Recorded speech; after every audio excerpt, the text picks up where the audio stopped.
He's claiming you stole from the foundation, my lawyer whispered, sliding the file toward me. I blinked. Stole? Me? I scanned the paper in front of me, my hands trembling. There it was, in black and white. Jeremy had submitted a sworn affidavit accusing me of embezzling over $30,000 from the nonprofit I helped build from scratch. My name, dragged through the mud by the man I once called my closest friend. I couldn't speak. I just sat there in silence, listening to the fluorescent buzz of the office lights above, the ticking of the cheap clock on the wall, the distant sound of traffic outside. I didn't cry. Not yet. That would come later, when no one was looking. But in that moment, all I could think was, how do you survive being lied about so publicly by someone who used to call you family? I closed the file and looked up. Let him have his story, I whispered. I'll find the truth. I met Jeremy Callahan on my first day working at the nonprofit. It was a Thursday, a gray one, and I remember because my umbrella flipped inside out just as I stepped onto the sidewalk outside our tiny downtown office. I was soaked and late and trying not to panic when Jeremy opened the front door with a coffee in one hand and a grin that could have belonged to a talk show host. You must be the new operations manager, he said. Don't worry. The rest of us are always late too.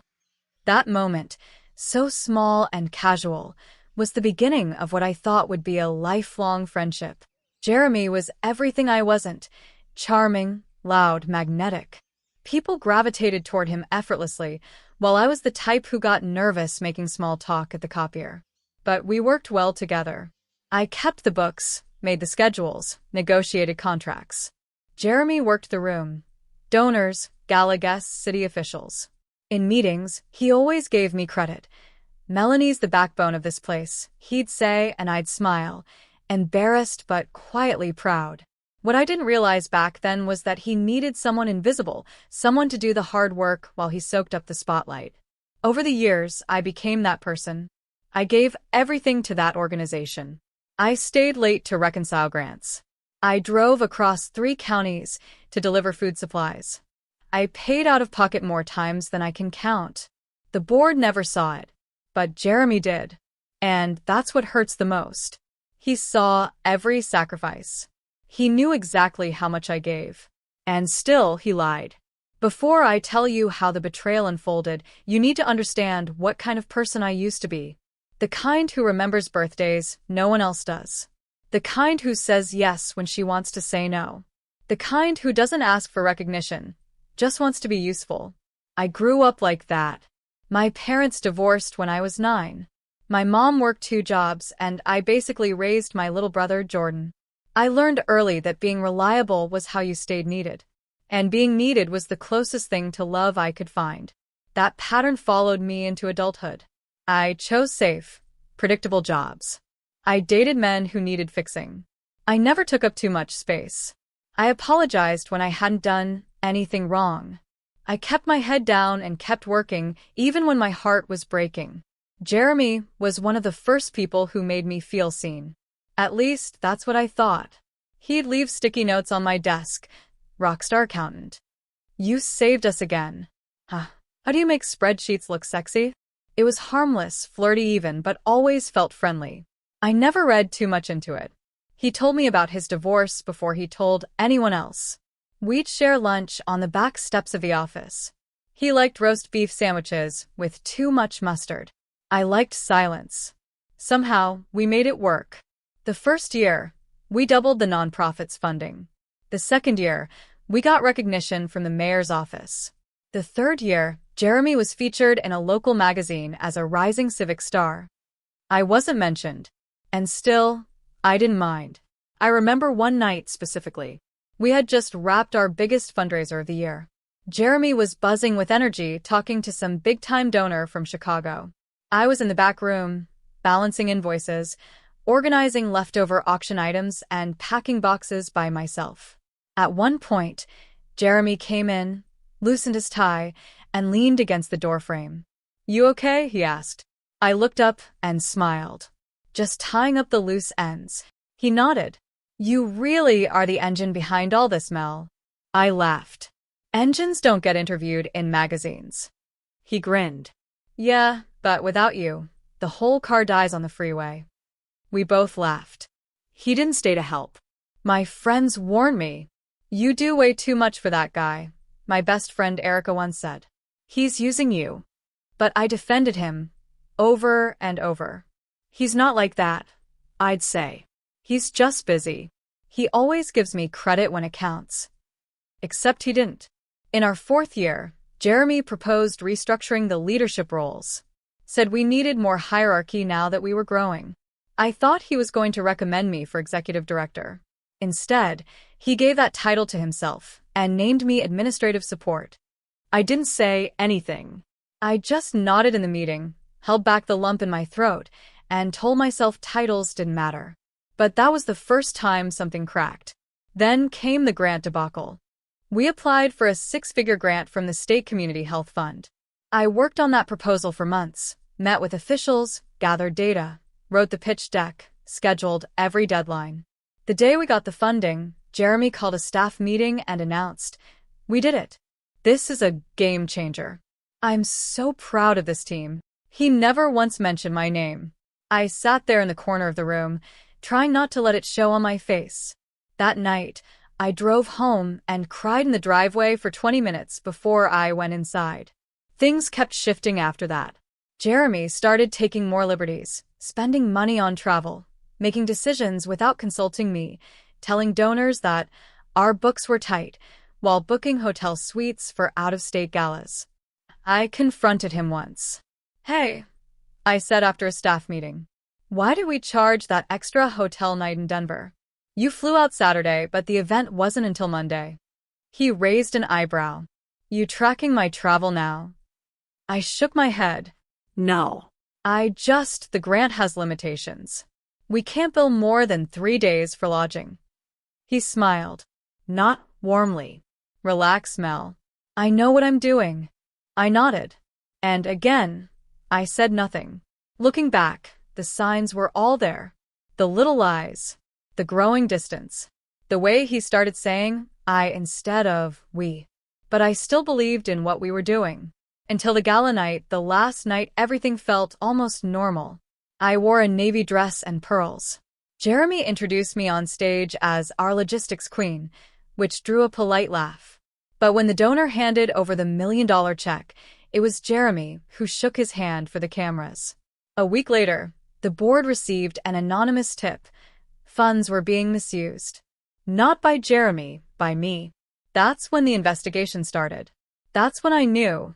He didn't just forget to mention me. He was removing me altogether. The letter came in a manila envelope. Official. Cold. Neatly typed.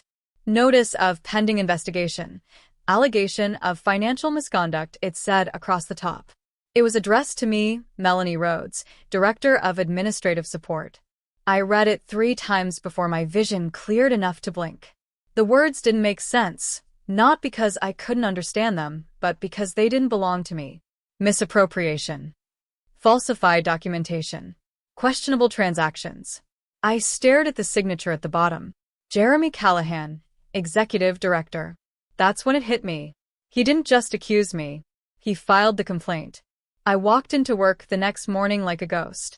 No one looked at me. No one said good morning. The office buzzed with awkward silence and screen-staring avoidance. Jeremy wasn't in. When I got to my desk, my login didn't work. I tried again. Access denied. 10 minutes later, HR called me in. Janet, the Director of Compliance, handed me a copy of the same letter. "We've placed you on temporary leave while we conduct a full audit," she said, sliding a box toward me. "Please gather your things." I felt everything around me slow down. "But this is a mistake," I said, voice catching. "We're not drawing conclusions," Janet replied, tone flat. "This is a neutral action until the facts are sorted." She wouldn't meet my eyes. I went back to my desk in a trance and began placing my office life into a cardboard box, 1 photo frame, a mug with my initials, 3 years' worth of sticky notes and gel pens.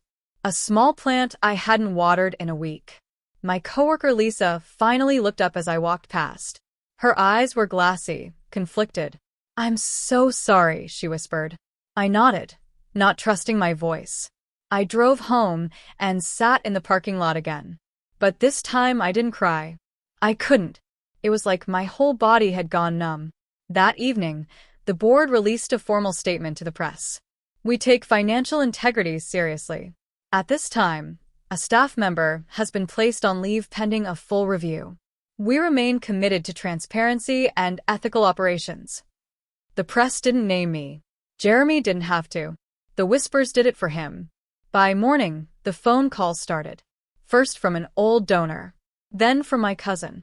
Then from someone I hadn't spoken to in years. Hey, I saw something online, is everything okay? Then came the emails. Then the news clip. Channel 9's website featured a segment. Nonprofit under scrutiny for alleged embezzlement. A blurred photo of our team. Jeremy front and center. I wasn't named, but I was the only one not in the office anymore. I didn't post anything. Didn't call anyone. Didn't try to explain. What was I supposed to say? The man I trusted most just threw me under the bus and set it on fire? The part that hurt the most wasn't the suspension. It was the silence from people who knew me. Lisa, who I covered for when her son was in the hospital. Tom, who I helped prep for his promotion interview. Even Janet, who used to sit with me at lunch and talk about her divorce. They all disappeared. The more I tried to convince myself that this would pass, that the truth would come out, the louder Jeremy's version grew. And he leaned into it. He posted a photo on LinkedIn. Hard times reveal true character. We stay the course. A picture of him smiling with board members. I saw the comments. Leadership under pressure. You've got this. Proud of your integrity, Jeremy. I almost threw my phone. A week later, I got a message from Erica, my best friend since college. I don't want to overstep, but is it true? People are saying you skimmed from the grants. That was the breaking point. Not the investigation. Not the office exile. Not the gossip. It was her, someone I thought knew my soul, asking if it might be true. I sat on the edge of my bathtub that night, staring at the faucet like it could answer for everything. How did it come to this? How could a lie, told once, become louder than 1,000 truths? The investigation continued for weeks. I wasn't allowed in the office. Couldn't access my files. Couldn't speak to staff. I sent my lawyer, Tessa Langston, every document I had. Pay stubs, bank statements, emails, grant approvals, budget breakdowns. She was calm and razor-sharp. This isn't just workplace drama, she said after reviewing everything. This is calculated defamation, and it's criminal. She asked for the original files, but they were missing. The digital folder I used to organize all our financials, every spreadsheet, every form, had been wiped. Jeremy had admin access.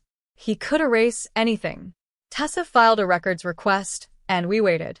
In the meantime, I stopped answering calls. I deleted social media. I didn't leave my house except to walk the dog or pick up groceries. Still, the rumors reached me. A neighbor mentioned it at the mailbox. My brother said someone from his job asked about me. Even my church sent a politely worded email. We'd love to offer support during this difficult time. Support for what? For being lied about? For being abandoned? For watching the life I built crumble because one man decided to rewrite the truth? A month after the story broke, Jeremy sent me a text. Hey Mel, hope you're holding up okay. None of this is personal. I just had to do what's best for the organization. I'm sure it'll all work itself out. I stared at the message in disbelief. Not personal. He accused me of a felony. He destroyed my career. He left me out to dry while smiling for press releases. But I didn't reply. Not then. Not yet. Something inside me shifted. The silence that once felt like exile started to feel like armor. I wasn't going to beg to be believed. I wasn't going to ask for the benefit of the doubt. I was going to fight, with facts, with records, with truth. But first, I was going to disappear. I didn't disappear to run. I disappeared to breathe.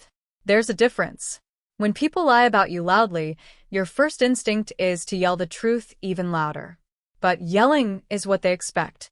It makes you look guilty, emotional, desperate. So I chose silence instead. Not out of fear, out of strategy. I stopped replying to messages. Stopped answering well-meaning calls. Stopped trying to prove anything to anyone. Let them wonder. Let them fill in the blanks. Because while they whispered, I documented. My first act of quiet defiance was closing the joint expense account I'd co-managed with Jeremy for over 3 years. It was still in my name, something he overlooked. I walked into the bank, sat down with a manager named Olivia, and asked for a full transaction report. Nonprofit activity, she asked. Correct, I said. I'm under investigation, and I believe the person who filed it is guilty of what he accused me of. Her eyes widened, but she didn't ask questions. She printed the last 18 months of statements and passed them across the desk. Anything else you need, just call me directly. I smiled. I will.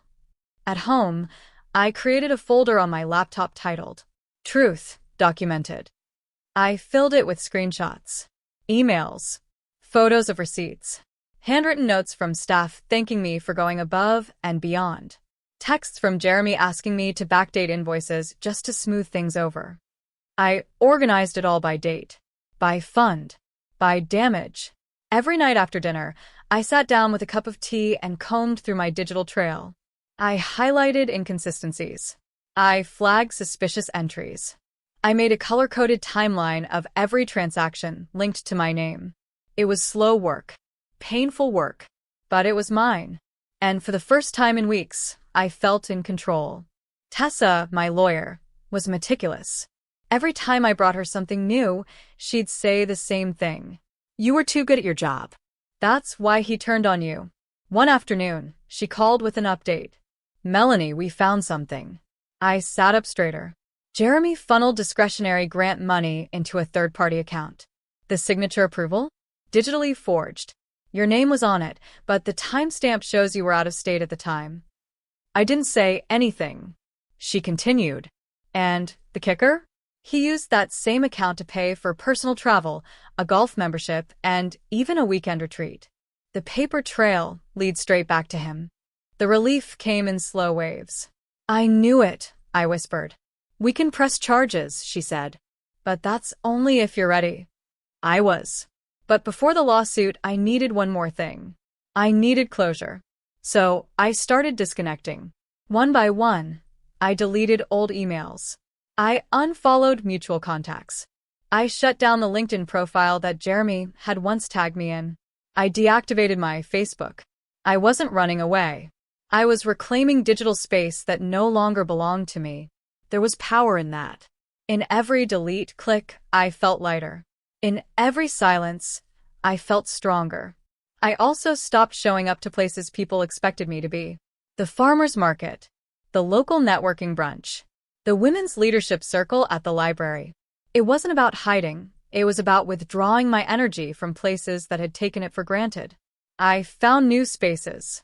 I joined a different library across town. Started volunteering at a domestic violence shelter under a different name.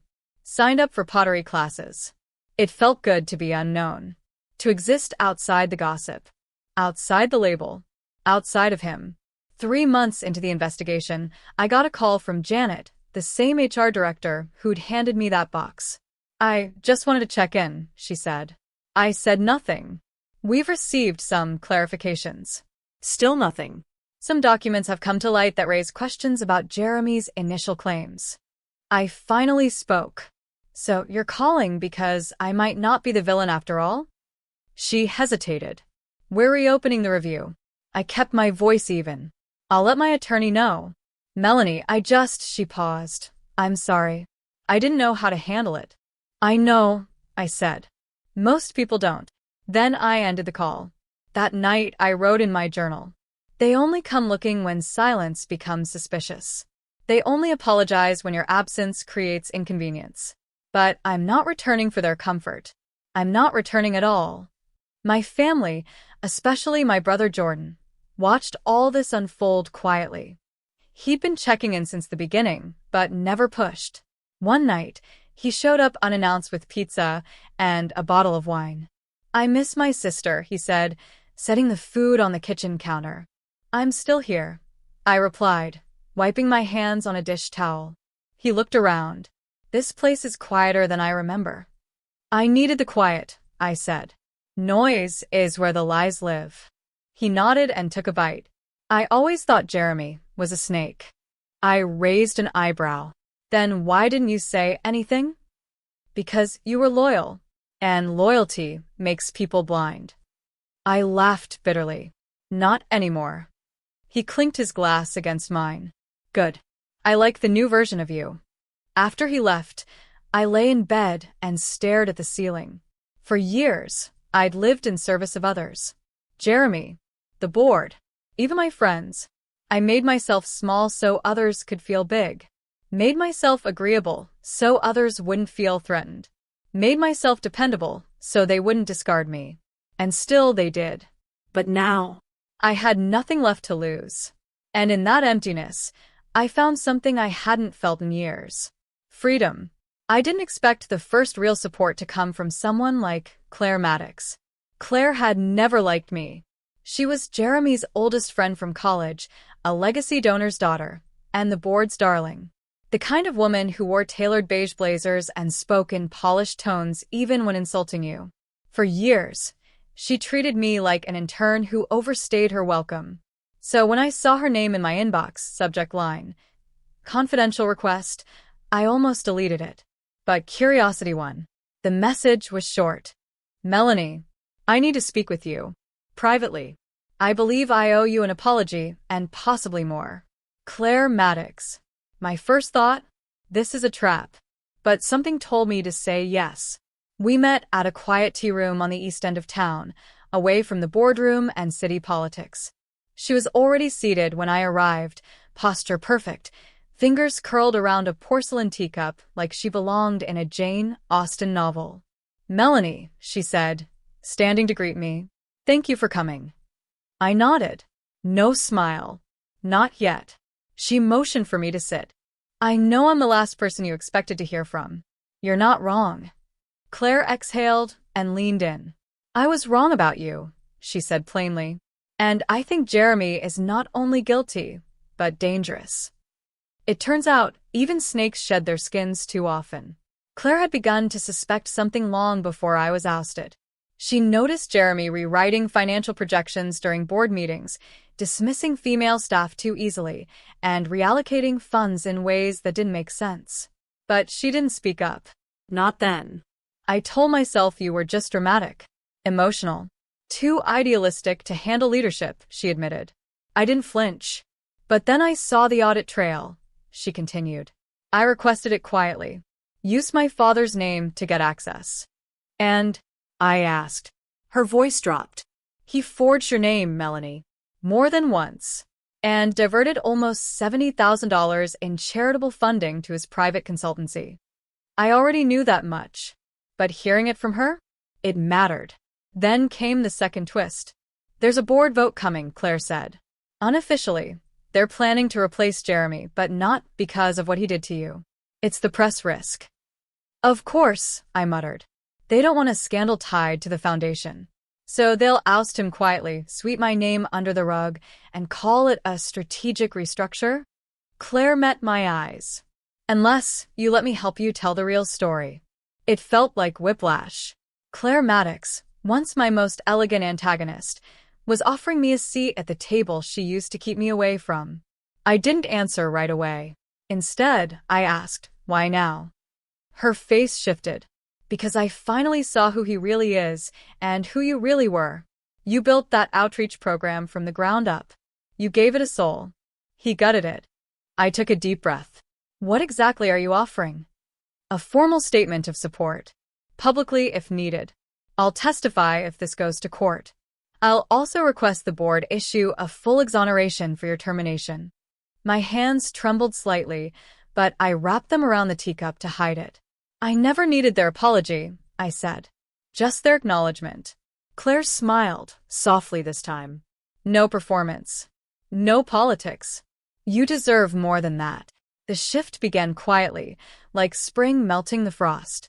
First, an anonymous blog post appeared, titled, The Fall of Golden Jeremy, What the Public Doesn't Know. It detailed the misappropriations, forged documents, and the woman fired to cover his tracks. The The post went viral in under 48 hours. I wasn't named, but everyone who knew the nonprofit knew exactly who the former director was. Messages poured in. From past interns. From former volunteers. Even from board members I hadn't heard from in years. Then came the second blow. A local investigative journalist reached out, Sarah Tennant, known for her relentless deep dives and Pulitzer-worthy exposés. "I'm working on a piece," she said over the phone. "And your name keeps coming up." I met her 2 days later. She was sharp, precise. The kind of woman who makes you feel like truth is a surgical procedure, and she's holding the scalpel. I handed her a copy of the folder I'd built. "Truth, documented." She whistled low. "You were ready." I had no choice. When the article dropped a week later, it was titled, "The Woman They Silenced and the Man Who Made Millions Doing It." It included Claire's statement, Jeremy's financial forensics, quotes from staff who'd watched it unfold in real time. My face was blurred, but my name was there. My truth was finally out. I didn't expect what happened next. Former colleagues began reaching out, not with apologies but with confessions. One wrote, "I was afraid to stand up for you. I thought if they could turn on you, they'd destroy me too." Another, "You were the only honest person in that building. I'm sorry I didn't say it sooner." But the most unexpected message came from someone I barely remembered. Mia, a first-year intern I'd mentored briefly. She sent a voice note. "I was in that room the day they pushed you out. I wanted to scream, but I was too scared. I'm not scared anymore. Thank you for being the kind of leader who still inspires me to speak up." Public pressure mounted. Jeremy's name trended, for all the wrong reasons. Sponsors began pulling out. Donors demanded transparency. A protest formed outside the foundation's headquarters, with signs that read, "Accountability over appearance." Where's the director who built this? Silenced is not equal to guilty. It was surreal. For months, I'd walked around like a ghost in my own life. Now the world had finally caught up, and yet I wasn't rushing back. I didn't want their spotlight. Didn't want the hero narrative. I just wanted peace. But justice? That I still wanted. And with Claire's help, Sarah's reporting, and the public tide turning, I was finally starting to taste it. Jeremy thought he had won. After the press conference, I watched him bask in the flash of cameras and microphones like he was the golden boy of philanthropy. He walked out of that courthouse as if justice had been served, smiling for every lens, framing me as the selfish thief who dared to betray the mission. But the cameras didn't know what I knew. They didn't know that while Jeremy was busy trying to destroy my reputation, he forgot one small but fatal detail. Paper trails don't lie. And Jeremy? He was sloppy. You see, in those weeks of isolation when friends vanished, donors ghosted me, and my inbox was a wasteland, I didn't just cry. I worked. I hired a forensic accountant named Dana. She was brilliant, patient, and absolutely relentless. "You're not the thief," she said, flipping through receipts and digital logs. He is. "And you've got a fireproof case." It took weeks. Nights where I barely slept. Days when I doubted myself. But then we found it, the first irregular wire transfer. Then a second. A third. All hidden under project budgets Jeremy signed off on personally. He hadn't just lied about me. He'd been embezzling for years. I filed my own case. Quietly. Strategically. I didn't go to the media. I didn't scream on social media. I let Jeremy dig his own grave while I built the wall of truth behind the scenes. When the court date finally arrived, I wore the same gray blazer I wore during our nonprofit's first fundraiser. I wasn't flashy. I wasn't angry. I was ready. Jeremy walked in cocky, laughing with his attorney like this was another chance to humiliate me. But the moment Dana took the stand and began unraveling the financial timeline, transaction by transaction, his smile began to tremble. Then came the emails. Then the timestamps. Then the offshore account he thought no one would find. Jeremy's lawyer tried to object, tried to twist facts, but it was too late. Truth doesn't buckle under pressure, it sharpens. By the end of the hearing, Jeremy was pale, silent. His attorney whispered frantically into his ear, but He just sat there, frozen. And when the judge said the words I had waited so long to hear, "This court finds the defendant guilty of defamation and fraud," I didn't cry. I exhaled. Deeply. Fully. For the first time in what felt like years. Jeremy was ordered to pay restitution, publicly retract his false claims, and, worst of all for him, step down from the foundation we had built together. I wasn't just cleared. I won. But even more than that, I reclaimed my voice. My name. My peace. After the verdict, I walked alone down the courthouse steps. Not to applause, not to flashing lights, but into a quiet breeze that felt like grace. I didn't need anyone to cheer for me, because I had finally learned something deeper than justice. I was never what they called me. That following week, I returned to the foundation building for the first time in nearly a year. The staff had changed. Many of the old board members had resigned, tainted by their blind loyalty to Jeremy. A few newer faces stood nervously in the lobby when I entered, unsure of how to greet me. I smiled warmly. Hi. I'm Sarah. I helped build this place. They relaxed. The receptionist even teared up. We've heard so much about you, she whispered. The real version. And for the first time, I felt welcome again. But I wasn't there to reclaim a title. I wasn't interested in being the director, the face, or even the hero.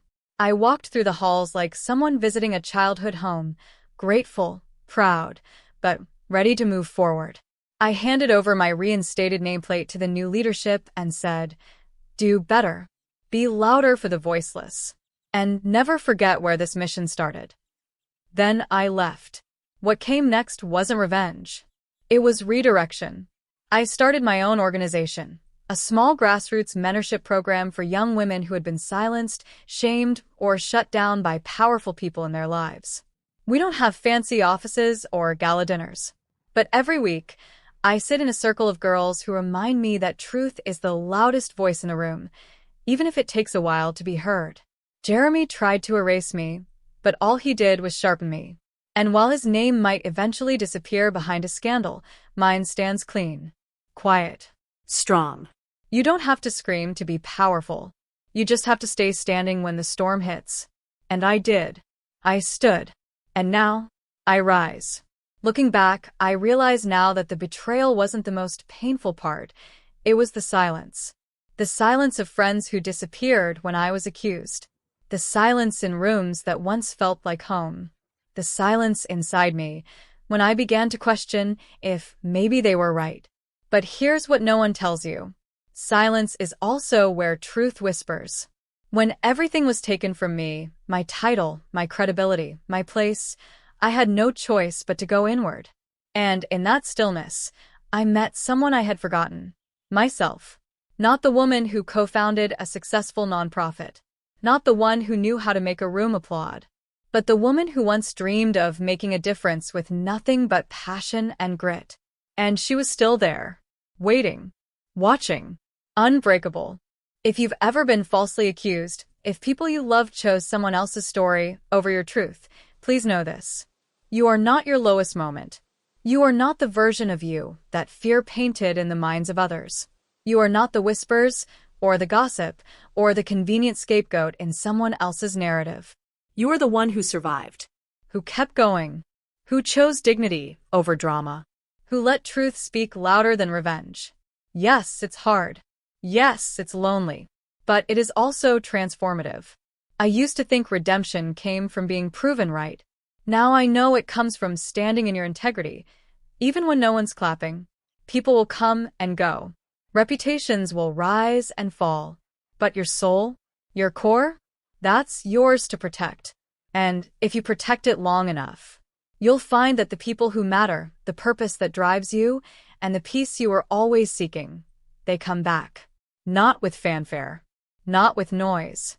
But like a sunrise after the longest night. You don't have to fight to be seen. You just have to stay rooted in the truth of who you are. And that is more than enough. They thought signing me out of the will would erase me. But all they did was remind me where I truly belong. Not in their version of my story, but in my own. If you've ever been pushed out, shut down, or written off, remember this. You don't need permission to rise. You only need truth. Thank you for listening to my story. If it moved you, if you saw even a sliver of your own journey in mine, please subscribe, like, and share this video with someone who needs to hear that they're not alone. Because sometimes the quietest voices are the ones with the most powerful truths.